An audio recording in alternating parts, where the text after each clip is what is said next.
Welcome back to Business Over a Brew. We're back at AP Cigars in our series that we're doing on businesses here on this Airline Drive corridor, which is really growing. We thank Mike Weller with AP Cigars for hosting us again. And we're joined today by Mike Genicas of First Stop Bake Shop. Mike, thanks for coming on Business Over a Brew. Appreciate it. It's my pleasure, Nick. Nice to meet you. Tell us a little bit about your background and how the business got started. Well, I'm an Alton resident. I went to Marquette Catholic High School, went on to culinary school, graduated in 1988, spent a lot of time after graduation working in various hotels and private clubs in the St. Louis area.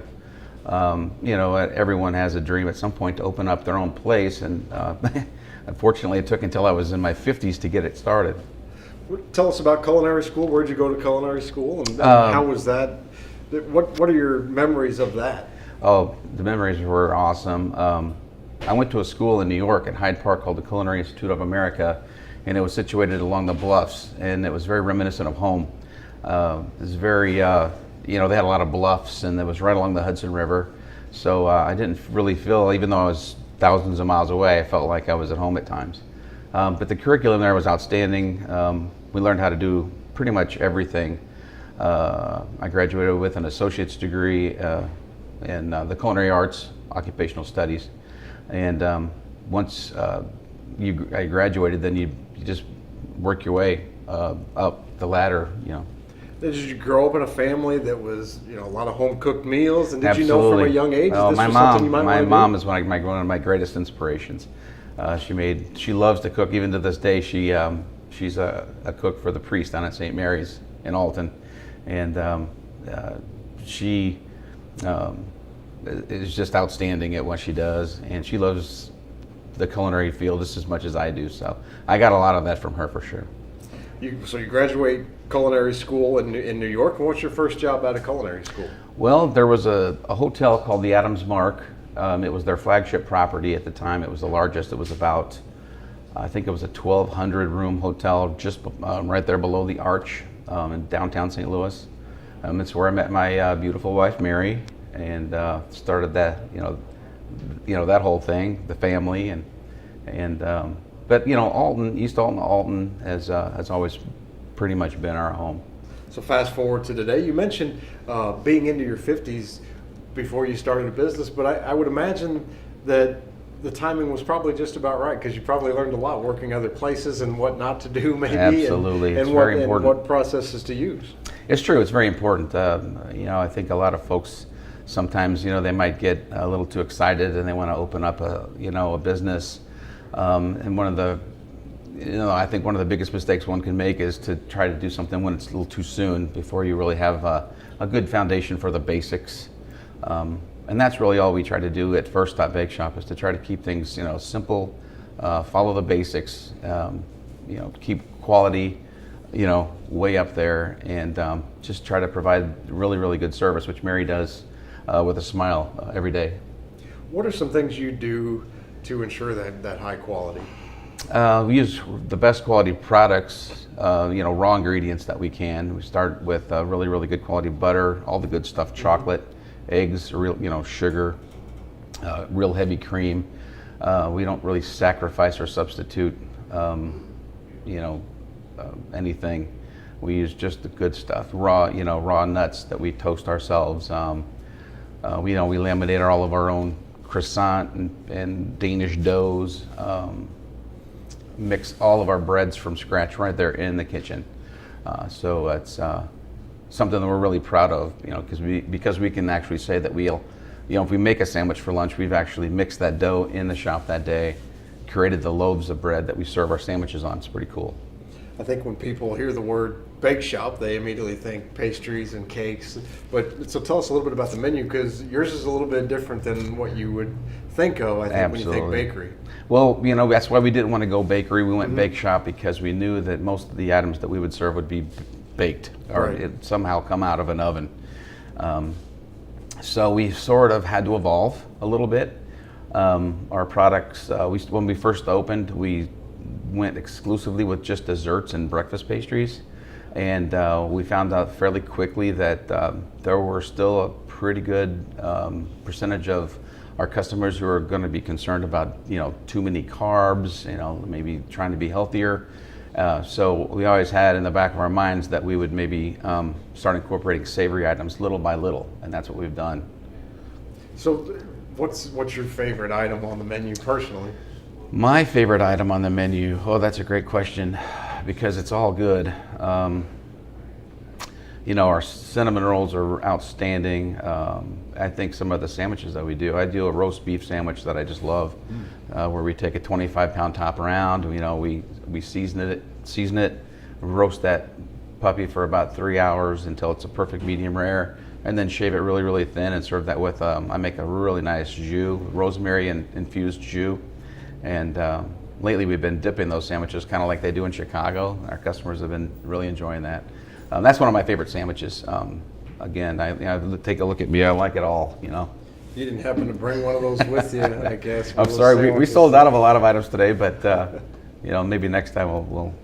And I say menu, but I assume it's probably evolving, and you probably, if somebody comes in and asks for something, you'll probably take a crack at it. Well, I'm glad you mentioned that. Again, I wanted to touch on that. We're such a small operation. I mean, it's just the two of us. We're a classic mom and pop. Mm-hmm. We don't actually have a menu. I think having a menu would force me to do exactly the same things every day. I think I might get kind of tired. I think that our customers might get a little tired of the same thing. So we try to mix things up a little bit and add new twists here and there. And we do a lot of things there by request. Because we are so small, we asked our customers for a 48-hour notice, and we'd be happy to make anything that they like. We do a lot of the strawberry rolls that the old Mrs. Seabolt's bakery in the area used to do.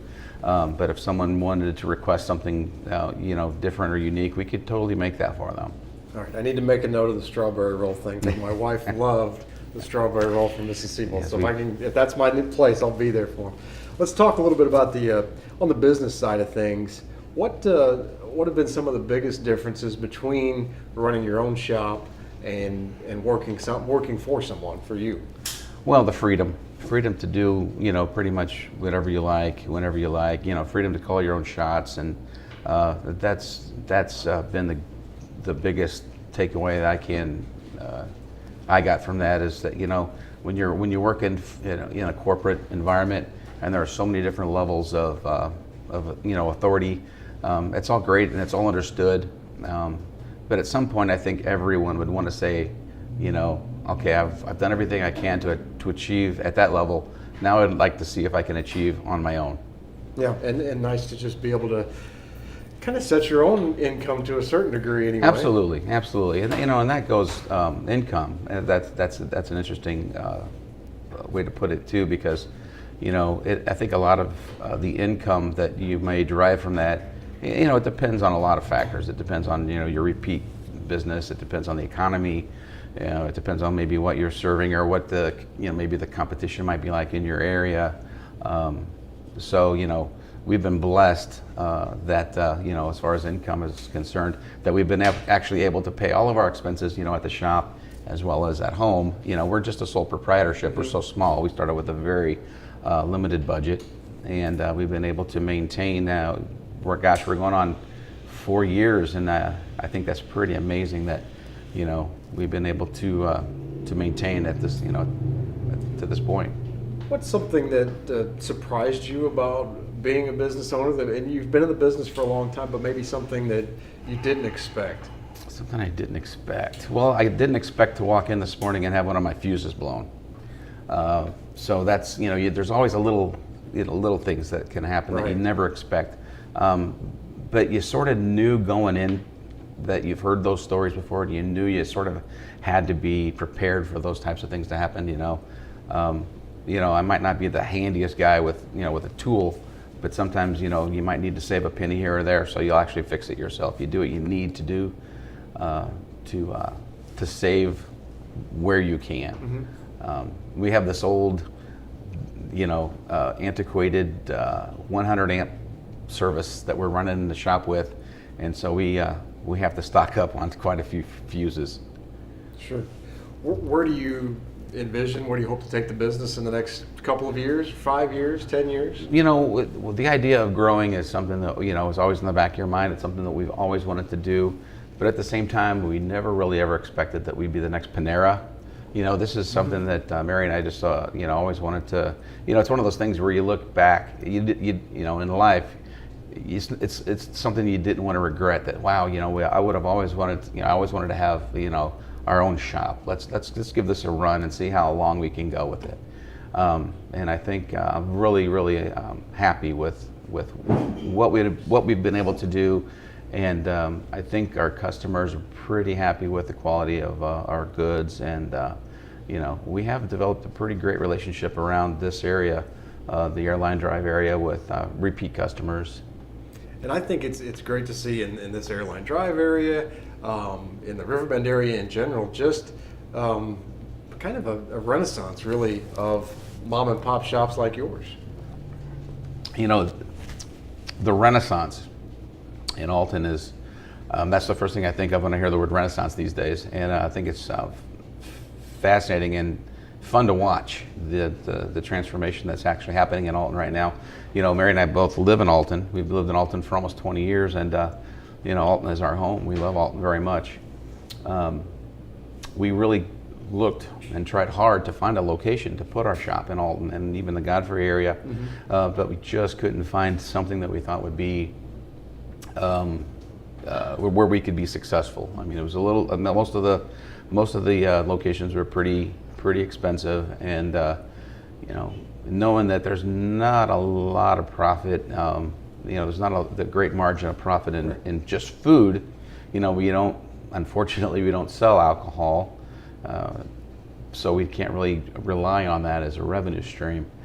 So we knew we needed to find a spot where we could be successful, and we found a spot here in the old Bake You Smile location in Rosewood Heights. It used to be a little cakery, and so we didn't really have a lot to, you know, there wasn't a lot to do to get it ready. It already had a kitchen, it already had a front of the house space, and it was about the perfect size, really, to do what we knew we wanted to do. So kind of able to keep the overhead down a little bit from that standpoint of not a big renovation to go in and do. And absolutely. Actually, our overhead is so low that we feel that we can keep our prices, you know, below some of the other spots that you might think of in, say, St. Louis or even Edwardsville. By having such low overhead, we can charge less and keep our quality, you know, very high. And I think no matter what, no matter how great the recipe is or how great the process is, there's always going to be maybe something that gets a little lost in translation if you're working for a big corporate store. Whereas with you guys, it's going straight from you to the customer. It's true. It's true. It's the best way to do it, if you ask me. Keeps everything fresh. So, do you do a lot of catering and weddings and things like that? We did a lot of big weddings within the first 2 or 3 years. What we found was, as we started to incorporate more and more savory items to our, you can't call it a menu, but our offerings, I started to have less and less time on a weekend to work on a fancy wedding cake. We did many of them initially, and it just got to be a little bit too much. You know, it's hard to have a breakfast service where we serve omelets and biscuits and gravy. You know, some really good breakfast sandwiches on our homemade bagels and things like that. You know, to spend time going through a breakfast service and then having a very short turnaround, and then you're starting a lunch service already. You know, we sell some pretty killer pizzas. You know, they're thin crust. They're sort of a St. Louis style, but we put our own little twist on it. You know, we don't have 100% Provel cheese. You know, we do a blend. And our sandwiches, you know, started to sell so well, it became more and more difficult to do wedding cakes on weekends. So we'll still do them, but they're usually some simple, you know, type of a wedding cake, or maybe a cupcake wedding, something like that. And the breakfast and lunch items, those are things that people can drop in and they're ready to go, or Absolutely. Or made to order. Or? We do both in house dining, I guess you could say. We only have 8 small seats by code. That's all we are allowed. And of course to go. We have a lot of folks that'll call up and they'll order a couple omelets, and I'll whip up a couple French style omelets, wrap them up to go, and have them ready for them when they get there. I know for most small business owners that we talk to, it's a labor of love. But talk about just what are your hours? What time are you at the shop first thing in the morning? Well, we're open from 7 a.m. to 3 p.m. Tuesday through Saturday. We tried the 6-day-a-week thing when we first opened, but we found that many of the businesses on the strip were already closed. So we decided to go ahead and take that extra day. And we're not getting any younger, so we could use that extra day of sleeping in. Right. And I know Mary appreciated that. And I'm sorry, you said the hours and. Mm-hmm. And just if people, if they want to get a hold of you or stop by. Oh, well, we have a website, and okay. we do have a pretty active Facebook page that has our hours and our basic information on it. It's a great resource. Our Facebook page is a great way to kind of scroll through some of the photos and see some of the items that we've made in the past or what we currently still produce. And we're pretty quick at getting back to folks who send us messages on Facebook. Mm-hmm. We have an email address, firststopbakeshop@gmail.com. It's on the back of our business cards. So that's what we use for. Great. Well, Mike, thanks so much for joining us, and I highly encourage you to check out First Stop Bake Shop here If I on could, Airline Drive. if Yeah, I sure, could go before ahead. we stop, I just want to thank again Mike Weller for sponsoring this event. Mike has been instrumental in helping us from the very, very beginning. He's a wonderful guy. We love him like a brother. And I also want to thank Aaron Ridenauer from Bulletproof Works for providing us with our stickers, our cards, and our what do you call them? The logos. Thank you, Mary. For on our window in our car. Well, Aaron's my brother-in-law, so I'll be outstanding. sure to Oh, pass that on. So. He does great work as well. All right. Mike, thanks so much for joining us. Appreciate it. Yes, Thank you. My pleasure.